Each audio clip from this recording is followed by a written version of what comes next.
যেদিন তিনি মদিনাতে মানে মক্কার জমিনে তিনার আগমন হয়েছিল, তার আগে কি ঘটেছিল, কি ঘটেছিল দেখুন। আর এখানে আর একটা প্রশ্ন, যে সবাই এটা প্রশ্ন করে থাকে যে যখন নবীকে সবার আগে তৈরি করা হলো, তাহলে নবী মুহাম্মদ রাসূলুল্লাহকে সবার পরে কেন পাঠানো হলো? আর যদি পরেই পাঠানো হলো তাহলে আগে কি করে হলো? তো এই ব্যাপারে মহান আল্লাহ পাক কোরআনে কারীমের মধ্যে বলেছেন, নবী পাক হাদিসে মুস্তাফার মধ্যেও বলেছেন, কিন্তু আপনাকে বোঝানোর জন্য আমি আপনাকে एग्जांपल উদাহরণ দিই যাতে আপনার বুঝতে সুবিধা হয়। আমি মিলানোর জন্য বলছি না, জাস্ট বোঝানোর জন্য বলছি, দুটোকে কম্পেয়ার করার জন্য আমি বলছি না, বাস আপনাকে যাতে আপনার বুঝতে সুবিধা হয় সেই মানে স্বার্থে আমি বলছি। ধরুন আপনি কোন জায়গাতে একটা সভা, একটা জলসা রেখেছেন, আর সেই জলসাতে আপনি একটা বড় মানে গেস্ট, একজন বড় আল্লামা, একজন বড় খতিব, একজন বড় মানে আপনার ইসলামিক স্কলারকে ইনভাইট করেছেন। তো তার আগে আপনাকে কি করতে হবে? প্যান্ডেল বানাতে হবে, লাইট লাগাতে হবে।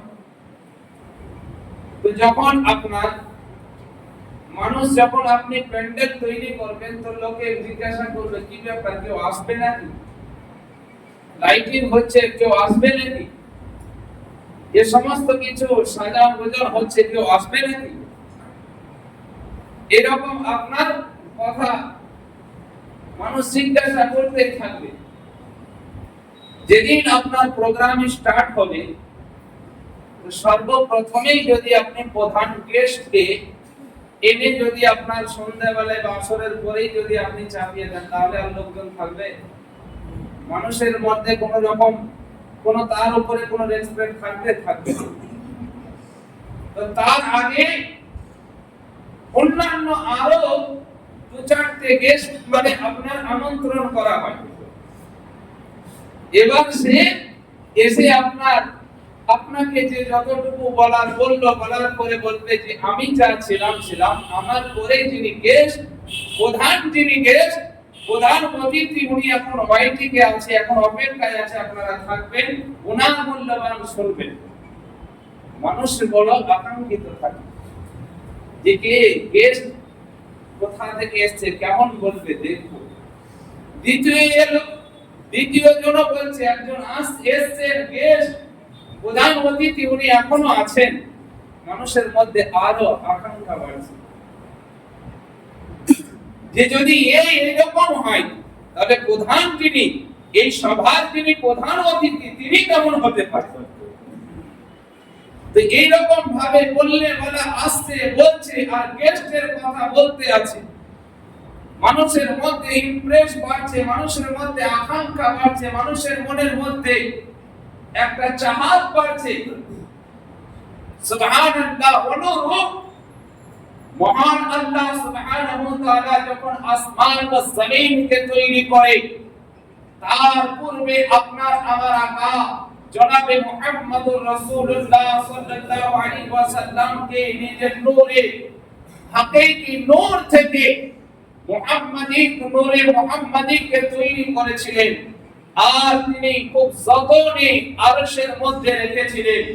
তারপরে আল্লাহ পাক সেই নূরকে আপনার সেই নূর থেকে আল্লাহ লৌহ বানিয়েছেন, কলম বানিয়েছেন। তারপরে আপনার আসমান, জমিন, এই গাছপালা সবকিছু বানিয়ে, যেমন প্রোগ্রামের আগে আপনি প্যান্ডেল তৈরি করে লাইটিং লাগান, মহান আল্লাহ পাক হ্যালোজেন স্বরূপ সূর্য চন্দ্রকে লাগিয়েছেন। আপনার কোন কোন টুনি লাইট সম্মানের উপর, মানে যেমন আপনি আমি লাগাই, তো আল্লাহ নক্ষত্র সিতারাকে দিয়ে আপনার পুরো আসমানকে সাজিয়েছেন, আল্লাহ পাক জমিনকে আপনার একটা বিছানার মতো বিছিয়েছেন।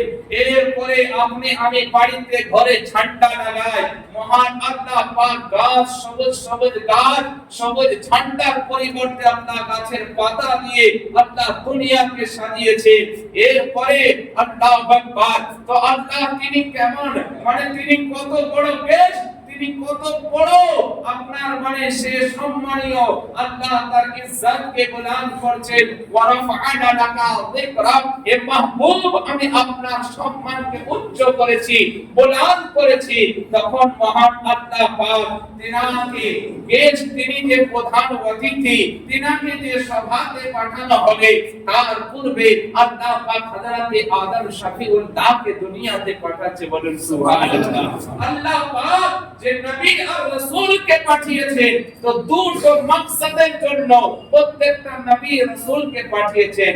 প্রথম মাকসাদ হলো যে হে নবী, গিয়ে তুমি দুনিয়াতে বলবে কি যে আল্লাহ এক। কি বলবে?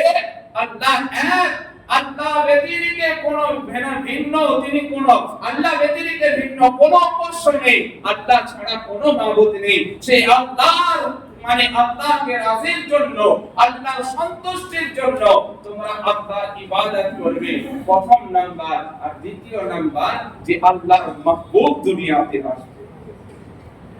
দ্বিতীয়, আল্লাহর মাহবুব দুনিয়াতে আসবে। হযরত আদম এলেন, এক আল্লাহর পরিচয় দিলেন, আর বলতে আছেন আল্লাহর যিনি হাবিব, আল্লাহর যিনি মাহবুব, তিনি দুনিয়াতে আসবেন। দুনিয়া ওয়ালা জিজ্ঞাসা করছে আল্লাহর মাহবুব কে, আল্লাহর হাবিব কে।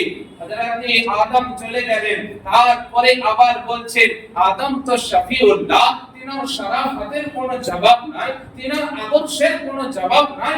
এরপরেও আবার মানে প্রধান গেস্ট আল্লাহর হাবিব আসবে, তো কেমন হবে?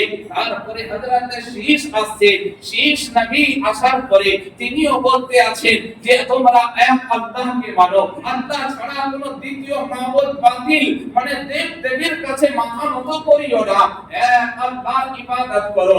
আর পরে পরে আমার পরে আল্লাহ একজন প্যারা হাবিব দুনিয়াতে আসবে। বলুন সুবহানাল্লাহ। দুনিয়া ওয়ালা হায়রান, এই শীশের আখলাক আদর্শ তো বড় হায়রান করা। এরপরেও আবার কেউ আল্লাহর হাবিব আসবে। এরপরে হযরতে আপনার ইদ্রিস আসছেন, হযরতে নূহ আসছেন, হযরতে খলিল আসছেন, হযরতে জবিউল্লাহ আসছেন, হযরতে আপনার মুসা কালিমুল্লাহ আসছেন, হযরতে ঈসা রূহুল্লাহ আসছেন। এই করতে করতে আল্লাহ আল্লাহ হযরতে ঈসা রূহুল্লাহ যখন জমিন থেকে যখন চৌথ আসমানের মধ্যে আল্লাহ তিনাকে তুলে নিলেন, জমিন থেকে যখন আল্লাহ পাক হযরত ঈসা রূহুল্লাহকে উঠিয়ে চৌথ আসমানের মধ্যে তিনার জায়গা করলেন, ও হযরত ঈসা রূহুল্লাহ হযরত জনাবে সাইয়্যিদা আমিনাকে বলতে আছেন, ও আমিনা এবার তোমাকে শুভযাত্রা জানাই, এবার তোমাকে সুসংবাদ জানাই। হাজার করোড় বছর থেকে যে মুহূর্তটার জন্য পুরো দুনিয়া অপেক্ষায় ছিল, আজ সেই দিন এসে গেছে। আব্দুল্লাহর পেশানি থেকে তোমার গর্ভের মধ্যে মুহাম্মদুর রাসূলুল্লাহ নূরের জন্ম হয়েছে। আর কিছুদিনের পরে পুরো দুনিয়া সে খোদার মাহবুবকে পেয়ে যাবে। বলুন সুবহানাল্লাহ। পুরো দুনিয়া সেই খোদার মাহবুবকে পেয়ে যাবে। আল্লাহু আকবার। যেদিন দয়ার নবী রাহমাতুল লিল আলামিন মুস্তাফা দানে রহমত সাল্লাল্লাহু আলাইহি ওয়াসাল্লাম যখন যেদিন মক্কাতে মানে আবির্ভাব হবে, তার আগে মক্কার হালাত কি ছিল, মক্কার অবস্থা কি ছিল, পুরো দুনিয়ার কালচার নেচার কি ছিল। আল্লাহু আল্লাহ। এমন হালাত আজ যে আপনি সোশ্যাল মিডিয়ার মধ্যে দেখছেন, নারী সুরক্ষার জন্য জায়গায় জায়গায় আন্দোলন হচ্ছে, নারী সুরক্ষার জন্য জায়গায় জায়গায় মানে আপনার অবরোধ হচ্ছে, নারী সুরক্ষার জন্য জায়গায় জায়গায় প্রটেস্ট হচ্ছে, কিন্তু কোনো কার্যকারী হয় না, কোনো জায়গাতে কোনো ফায়দা হয় না, বরঞ্চ মানুষের ক্ষতি হচ্ছে। মুসলমান এ তো সামান্য একটা টেলার, কিন্তু এর থেকে বিষাক্ত, এর থেকে ভয়ানক পরিস্থিতি আজ থেকে কমবে 1450 বছর আগে ঘটেছিল। কেমন ঘটেছিল? আল্লাহু আকবার। ও কাবা শরীফ, যে কাবাকে পুরো দুনিয়ার লোকে ইজ্জতের জন্য, একবার দেখার জন্য আপনার তরপাতে থাকে, ও কাবা শরীফের মধ্যে 360 মূর্তি ভরা ছিল।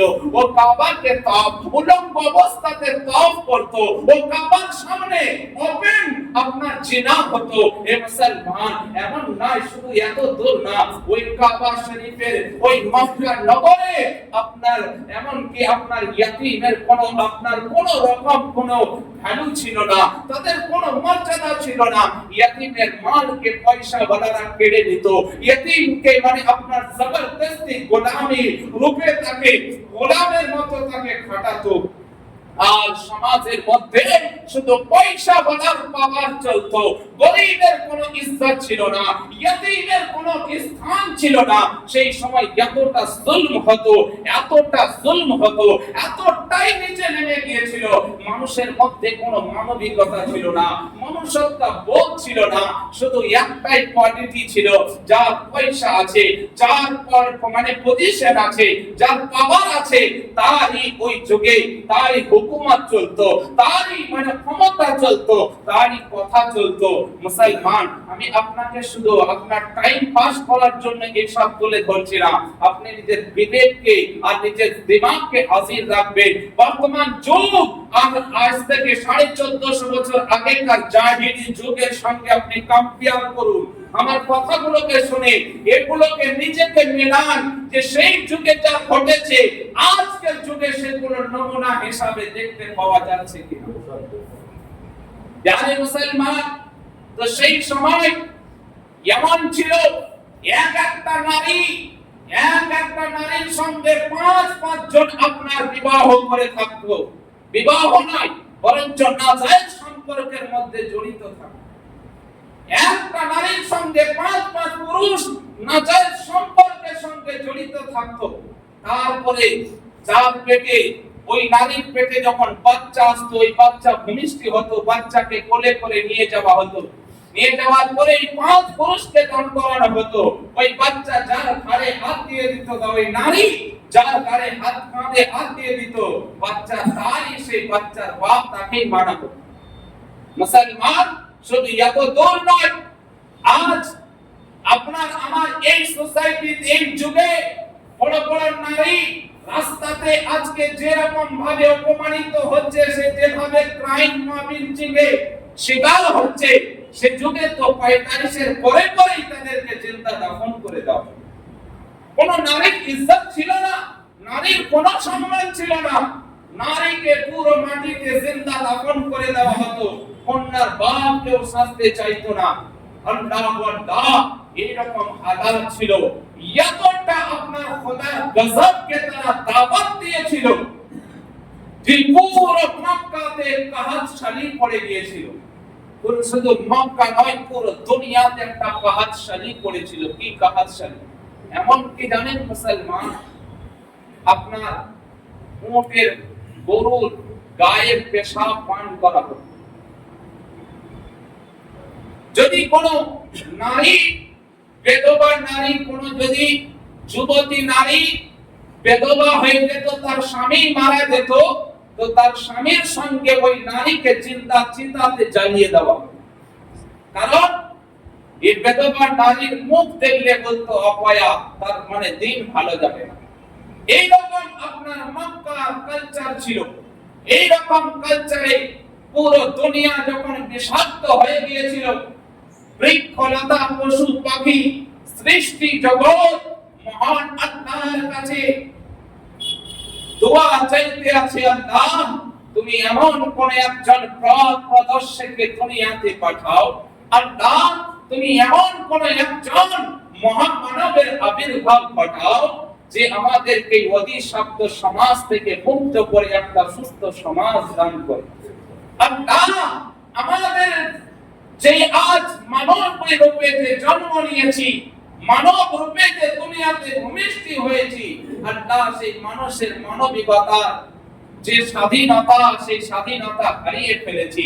আল্লাহ তুমি এমন কোন এক নেতাকে দুনিয়াতে পাঠাও যার আদর্শে, যার আখলাকে, যার নেচারে, যার ব্যবহারে, যার কালচারে পুরো দুনিয়া মানুষ যেন মানবিকতা কে ফিরিয়ে, যেন মানুষের স্বাধীনতা, প্রত্যেকটা মানুষ যেন নিজের স্বাধীনতায় বাঁচতে পারে। নারীকে যে জিন্দা দাফন করে দেওয়া হচ্ছে, নারীর যে কোনো স্বীকৃতি নাই, নারীর যে কোনো মর্যাদা সম্মান নাই, তারা যেন সম্মান পেয়ে তারা পৃথিবীর আলো যেন দেখতে পারে। আল্লাহু আকবার। সেই সময় এই রবিউল আউয়াল শরীফের 12 তারিখে শুবে শাদীকে আপনার যখন রাসূল পাক সাল্লাল্লাহু আলাইহি ওয়াসাল্লাম যখন মক্কা নগরে তিনার আবির্ভাব হয়েছিল, ওই সময় এক ইহুদি মক্কা নগরে এসেছিল। আসার পরে আমি আপনাকে কোন মিথ্যা কোন ইতিহাস ঘটনা বলছি না, পিওর হাদিস বলছি। এই হাদিসের রাবী বর্ণনাকারী হলেন উম্মুল মুমিনিন মা আয়েশা সিদ্দিকা রাদিয়াল্লাহু তাআলা আনহা। বর্ণনা করছেন যে হুজুর পাক সাল্লাল্লাহু আলাইহি ওয়াসাল্লাম তিনি বলেছিলেন যেদিন নবী মুস্তাফার জন্ম হয় ওই দিন আপনার অন্য দেশ থেকে একজন ইহুদি এসেছিল। ইহুদি আসার পরে পুরো মক্কাতে চিৎকার করে বলতে আছে যে আজ মক্কাতে কার ঘরে বেটা জন্ম নিয়েছে একটু বলো, কার ঘরে বেটা জন্ম নিয়েছে একটু বলো, কার ঘরে বেটা পুত্র সন্তান জন্ম নিয়েছে একটু বলো। পুরো মক্কার লোকেরা বলছে এই আবু চিৎকার করার কি আছে, বেটা জন্ম নিয়েছে, এটা কি কোন নতুন রেওয়ায়াত, এটা কি নতুন কোন সিস্টেম? আরে বেটা তো সবার ঘরে জন্ম নেয়। ওই ইহুদি বলতে আছে হ্যাঁ হ্যাঁ বেটা তো সবার ঘরে জন্ম নেয়, কিন্তু আজকের দিনে কারোর বাড়িতে বেটা জন্ম নেয়নি, আর একটাই বাড়িতে বেটা জন্ম নিয়েছে। বলতে আছে কারণ কি? বলে তুমি কি করে বলতে পারো যে আজ রবিউল শরীফের এই মাহে রবিউল আউয়াল শরীফের 12 তারিখে কারোর বাড়িতে বেটা জন্ম নেয়নি, একজনের বাড়িতে বেটা জন্ম নিয়েছে, এটা তুমি কি করে বলতে পারো? বলতে আছে শোনো, যখন আল্লাহ পাক দুনিয়াতে কোন নবীকে পাঠান, আল্লাহ পাক যখন কোন নবীর যখন আবির্ভাব দুনিয়াতে ঘটান, তো তার আগের রাত্রিতে আল্লাহ আসমানের মধ্যে একটা নক্ষত্রকে উদয় করে, আল্লাহ একটা সিতারাকে চমকায়, আর তার চমকে পুরো দুনিয়াকে এই আলামত আর এই সিম্পটম দেখায় যে তোমাদের মধ্যে আজ একজন নবীর আবির্ভাব হবে। তো সেই নক্ষত্র, সেই সিতারাটা আজ রাত্রিতে আমি দেখেছি, যেটা শুধুমাত্র দুনিয়াতে নবী আসার আলামত হিসাবে আল্লাহ আসমানের মধ্যে জ্বালায় আর পুরো দুনিয়াকে তার ইশারা দেয়। আর সেই নক্ষত্র আজ রাত্রিতে আমি নিজে দেখেছি, বলুন সুবহানাল্লাহ। যারা মুসলমান তখন খবর নিল যে হ্যাঁ পুরো মক্কা নগরে কারোর বাড়িতে কোনো পুত্র সন্তান হয়নি, একজনের বাড়িতে পুত্র সন্তান হয়েছে, সে হলো আব্দুল মুত্তালিবের ঘরে। আব্দুল্লাহর পুত্র আমিনার উদর হইতে মুহাম্মদুর রাসূলুল্লাহর আবির্ভাব ঘটেছে, বলুন সুবহানাল্লাহ। পুরো মুসলমান, তো হে মুসলমান, আজ যে দুনিয়া আপনাকে গুমরাহ করছে, আজ যে দুনিয়া আপনাকে সোশ্যাল মিডিয়ার মাধ্যমে আপনাকে যে ধোঁকাবাজি করতে আছে, ইংরেজের দালাল হয়ে আর ইহুদির আপনার দালে এজেন্ট হয়ে আজ মুসলমানের ঈমানকে কাটার জন্য, কিছু অর্থের জন্য মুসলমানকে যে ফিরকার মধ্যে আজকে বিভাগ করে রেখেছে, কেন? আজ তাদের নিজেদের এই হারাম পেটের কারণে আজ মুসলমানকে আজ বিভিন্ন জায়গাতে পাটুয়ারা করে রেখেছে। মুসলমান সময় আজ মেটার আমার এটা নয় না, বলে করে এদের পর্দা খুলে আপনাকে সামনে রেখে দেবো ইনশাআল্লাহ। এই মাহে রবিউল আউয়াল শরীফে আজ আপনাকে বলবো পুরো দুনিয়ার মুসলমান যে আজকে পদধূলিত হয়ে আছে, লাঞ্ছিত হয়, সর্ব জায়গাতে মুসলমানকে কীড়া মাকড়ার মতো পিছানো হচ্ছে, এর কারণ কি? এর আসল উদ্দেশ্য কোথা থেকে? আজ যে আল্লাহ হযরত ইব্রাহিমকে নমরুদের আগুন থেকে মুক্তি দিয়েছেন, যে আল্লাহ হযরত মুসা কালিমের জন্য নমরুদের ফিরাউনের হাত থেকে বাঁচানোর জন্য নীল নদের রাস্তাকে বানিয়ে দিয়েছে, যে আল্লাহ হযরত ইউনূসকে মাছের পেটে 40 দিন সুরক্ষিত রেখে আবার সুস্থভাবে জমিনে ফেরত দিয়েছে, যে আল্লাহ হযরত ইউসুফ নমরুদকে কয়েদ থেকে বাঁচিয়েছেন, যে আল্লাহ নিজের কাবাকে হেফাজতের জন্য আবরা বাহিনীকে আবাবিল পাখি দ্বারা ধ্বংস করেছে, সেই আল্লাহ তো কালও ছিল, আজও আছে, কিয়ামত পর্যন্ত থাকবে। তো তখন একটা মুসলমান আল্লাহর কাছে হাত তুলেছে, আল্লাহ গায়বী সাহায্য পাঠিয়ে কাফিরের মুখ বন্ধ করে তাদেরকে নিস্তানাবুদ করেছে। আজ তো দুনিয়াতে করোড়ো মুসলমান, আজ তো দুনিয়াতে আরবো মুসলমান, আজ তো দুনিয়াতে লাখো মুসলমান, সবাই তো নামাজও পড়ছে, রোজাও রাখছে, হজও করছে, যাকাতও দিচ্ছে, কিন্তু আল্লাহর কাছে দোয়াও চাইছে, কিন্তু আল্লাহর পক্ষ থেকে কোনো গায়বী মাদাদ আসে না, কোনো সাহায্য আসে না। এ না আসার কারণ কি? কারণ আপনি আমি একটাই শুধু আপনি কোটেশন মনে রাখুন, ইনশাআল্লাহ এই মাহে রবিউল আউয়াল শরীফে আপনাকে এর প্রমাণ দেব। আর শুধু মৌখিক নয়, বরঞ্চ দলিল ভিত্তিক আপনাকে প্রমাণ দেব, কোরআন থেকেও দেব, হাদিস থেকেও দেব। আর আপনাকে দুনিয়াবি আপনাকে আপনার মিসাল উদাহরণ স্বরূপ দেব যে আবার আপনার দোয়া কবুল না হওয়ার কারণ কি। আপনি আমি আজকে মানে প্রত্যেকটা গায়ের আজকে কাফিরের শিকার হচ্ছে, আপনার আমার ইজ্জতকে উজড়িয়ে দেওয়া হচ্ছে, আপনার আমার ও বেটিকে নিয়ে পুরো দুনিয়াতে তামাশা হচ্ছে। এর কারণ কি আপনাকে ইনশাআল্লাহ আমি দিয়ে যাব। তার আগে আপনাকে একটাই কোটেশন দিয়ে যাই, আপনি আমি মুনাফিক হয়ে গেছি, আপনি আমি মুনাফিক হয়ে গেছি, এই কোটেশনটা মনে রাখুন। প্যারে মুসলমান, তো দয়াল নবী রাহমাতুল লিল আলামিনের ব্যাপারে পুরো দুনিয়া আপনাকে সোশ্যাল মিডিয়া খুলবে, এই রবিউল আউয়াল শরীফের এবার সোশ্যাল মিডিয়া খুলবে। কেউ বলবে এই জুলুস করে এ তো বেদাত, কেউ বলবে ये লাইটিং লাগানো ये तो বেদাত, ये तो শিরক, কেউ তো বলবে ঝান্ডা লাগানো ये तो বেদাত, ये तो শিরক। তো ये জালিম কে জিজ্ঞাসা করে, আরে জালিম, এক ইহুদি বলছে মক্কা নগরে এসে জাহাজ পর মক্কা নগরে কারোর বাড়িতে বেটা পয়দা হয়নি, যদি হয়েছে কারোর একজনের ঘরে বেটা পয়দা হয়েছে। বলে কারণ কি? বলে আল্লাহ আসমানের মধ্যে একটা নক্ষত্র সিতারাকে জ্বালিয়ে তার রোশনীতে পুরো দুনিয়াকে জানিয়েছে যে আজ আমার হাবিব দুনিয়াতে যাবে। বলুন সুবহানাল্লাহ। তো ও তো আল্লাহ, ও তো আল্লাহ, ও তো শান আছে যে সে নক্ষত্রকে জ্বালিয়ে তার লাইটে পুরো দুনিয়াকে দেখিয়েছে যে আমার মাহবুব আমার হাবিব দুনিয়াতে যাবে। আমি তো আল্লাহ মাশাআল্লাহ, আল্লাহর মতো ক্ষমতাও নাই, তো তার শান মোতাবেক সে নক্ষত্র জ্বালিয়েছে। আর আমি আমার হুজুরের মুহাব্বতে আমি আমার বাড়িতে লাইটিং জ্বালিয়ে আমি তার খুশি দুনিয়াকে জানাতে আছি। বলুন সুবহানাল্লাহ। এর আবার বেদাত আর শিরক কোথা থেকে? ये अल्लाह तार शान से नक्षत्र জ্বালিয়ে তারকাকে দিয়ে দুনিয়াকে জানিয়েছে যে আমার হাবিব যাচ্ছে। আর আমি তো গুনাহগার, আমার অত দূর ক্ষমতা নাই, তো আমার ক্ষমতা অনুযায়ী আমি লাইটিং দিয়ে, আমি কুমকুম দিয়ে, আমি হ্যালোজেন দিয়ে আমি পুরো দুনিয়াকে সেই দিনে জানাচ্ছি যে আমার হাবিব एक दिन দুনিয়াতে তশরীফ এনেছে। ये শিরক কোথা থেকে? ये বেদাত কোথা থেকে? যারা মুসলমান সুবহানাল্লাহ, হযরত সাইয়্যিদা আমিনা রাদিয়াল্লাহু তাআলা আনহু নুজহাতুল মাজালিস, খাসাইসুল কুবরা, সরকারি তিবরানি বিভিন্ন রকম হাদিসের মধ্যে বর্ণনা করছেন রাআইতুল জামাতা قد نزل من السماء ومعهم ثلاثه عالم وعلى من على سطح الطهر وعلى من على بيت المقدس وعلى من على কাবাতুশ শরীফা। যে বারেক রবিউল আউয়াল শরীফের শুবে সাদিকে যখন আমার বেটা মুহাম্মদুর রাসূলুল্লাহ আমার সেগম থেকে দুনিয়াতে তিনার যখন আবির্ভাব হলো, তো ভোরের টাইমে আমার বাড়ি থেকে মুলকে শাম পর্যন্ত এমন একটা রোশনি বের হলো যে আমার বাড়ি থেকে মুলকে শাম পর্যন্ত আমি পরিষ্কার দেখতে লাগলাম। যখন নজর আমার আসমানের দিকে পড়লো, তো দেখছি যে আসমান থেকে সাদা পোশাক পরিধান করে কাতার দিয়ে লাইন দিয়ে একদল ফেরেশতা আসমান থেকে নেমে আসছে। তাদের হাতের মধ্যে তিনটে সফেদ সাদা ঝান্ডা ছিল।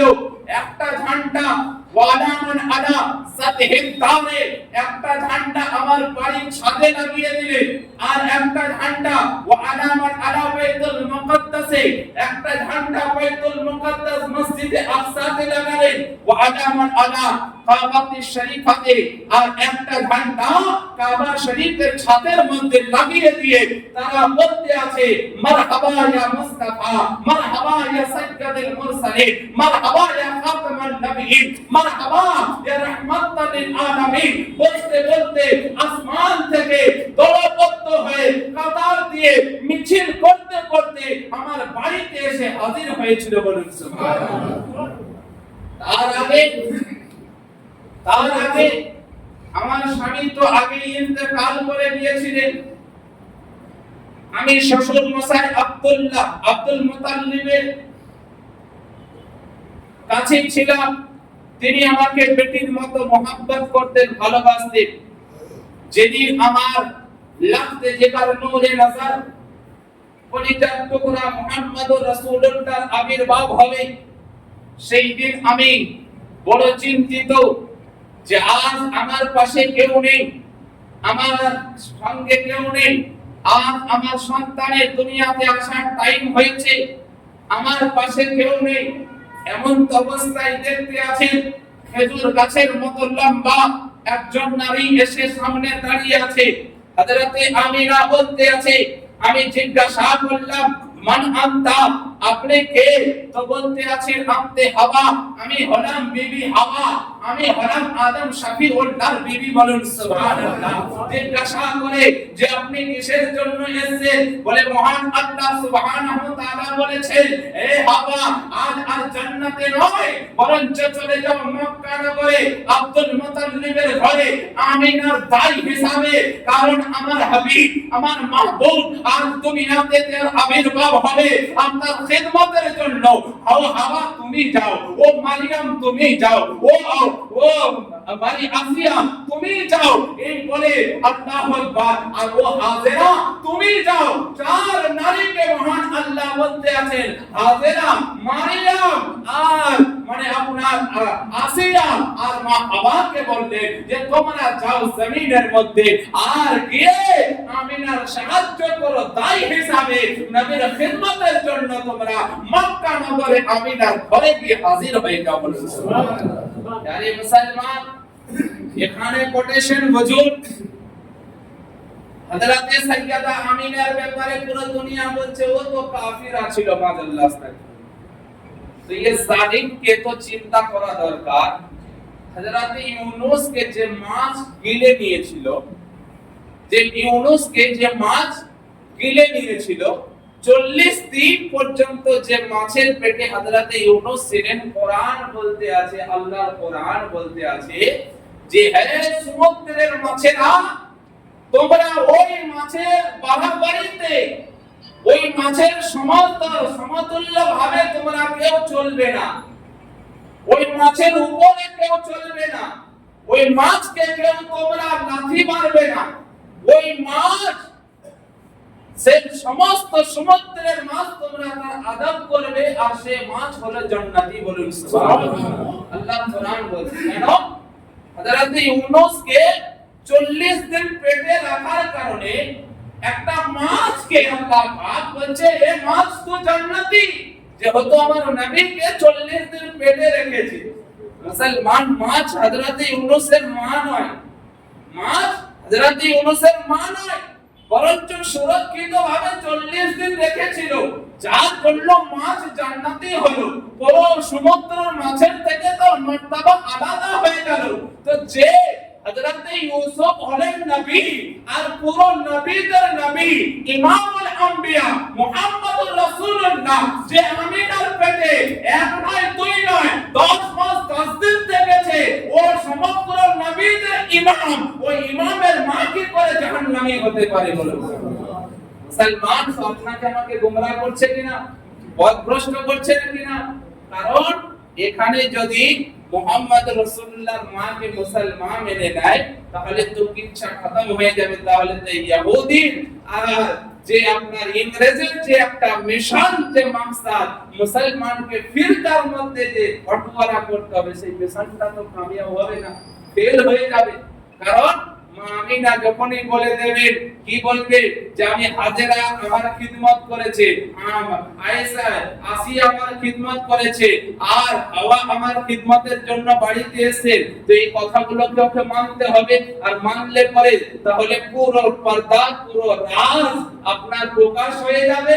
তাহলে আর এই ওয়াহাবি হুকুমত আর চলবে না, আর মুসলমানদের মধ্যে কোনো ফিরকাবাজিও হবে না, মুসলমান একত্রিত থাকবে। আর ইহুদি আর ইংরেজ তো আপনার আঙ্গুল কামড়াতে থাকবে। তো যার জন্য আজ পুরো দুনিয়ার মুসলমানকে ফিরকার মধ্যে যদি তাকসীম বাটোয়ারা করে রেখেছে, এই সমস্ত ওয়াহাবি এজেন্ডা, যারা ইংরেজের দালাল হয়ে, ইহুদির দালাল হয়ে রাসূলুল্লাহর সময়ে সম্পর্কে যে কটূক্তি আর বেদাত আর শিরকের ফতোয়া লাগাচ্ছে, শুধুমাত্র অর্থের জন্য সৌদি রিয়াল আর আমেরিকার ডলারের কারণে আজ মুসলমানকে ফিরকা পরস্তির মধ্যে মানে বাটোয়ারা করেছে। যারা মুসলমান আবুল তো একবার আজ বলছে নবী মরে মাটির সঙ্গে মিশে গেছে, মাশাআল্লাহ আস্তাগফিরুল্লাহ। তো মা হাওয়া কয়েকশো হাজার বছর আগে দুনিয়া থেকে চলে গেছে। আর আজ থেকে 1450 বছর পূর্বে মুহাম্মদ রাসূলুল্লাহ যখন দুনিয়াতে আসেন, তো হাওয়া জান্নাত থেকে আসেন নবীর দায় হয়ে খিদমত করার জন্য। তো যদি মানুষ মরে গেল, তো হাওয়া কি করে এলো, আমিনা কি করে, আপনার মারিয়াম কি করে এলো, আসিয়া কি করে এলো, আর খাদিজা মা হযরতে হাজেরা কি করে এলেন খিদমতের জন্য? যারা মুসলমান, কারণ তিনারা ছিলেন আল্লাহর ওলিয়া। আর আল্লাহর পাক কোরআন বলেছে, নবীর হাদিস বলে, ইন্নাল্লাহা হারামা আলাল আরদি আন তাকুলা আসসাতাল আমবিয়ায়ে ফা নবিয়ুল্লাহ হাজ্জু ইরসাল, যে খবরদার আল্লাহর রাহে যে নবীগণ, ওলিগণ, শাহাদাগণ, সাহাবাগণ যারা ইন্তেকাল করে গেছে, তাদেরকে মুর্দা বলিও না। তারা প্রত্যেকটা নিজ নিজ কবরে জিন্দা আছে, আর আল্লাহর পক্ষ থেকে তাদেরকে রুজি দেওয়া হয়। বলুন সুবহানাল্লাহ। রুজি মানে খাবারও তাদেরকে দেওয়া হয়। যারা মুসলমান, তো এই সমস্ত গুলোকে আপনার আমার পর্দা, চোখের মধ্যে পর্দা ফেলে আপনার আমার বেটিকে বেহায়াপনা শেখানো হচ্ছে, বেটাকে বেহায়াপনা শেখানো হচ্ছে। রাসূলুল্লাহর যে মানে জিন্দেগিটা আপনার আমার জন্য বেহতরিন একটা নমুনা ইনশাআল্লাহ আয়াত পড়েছিলাম, আর সেই সম্পর্কে আলোচনা হলো না, সময় সীমিত। ইনশাআল্লাহ আগামী জুমাতে এখান থেকে আবার তুলে ধরা হবে।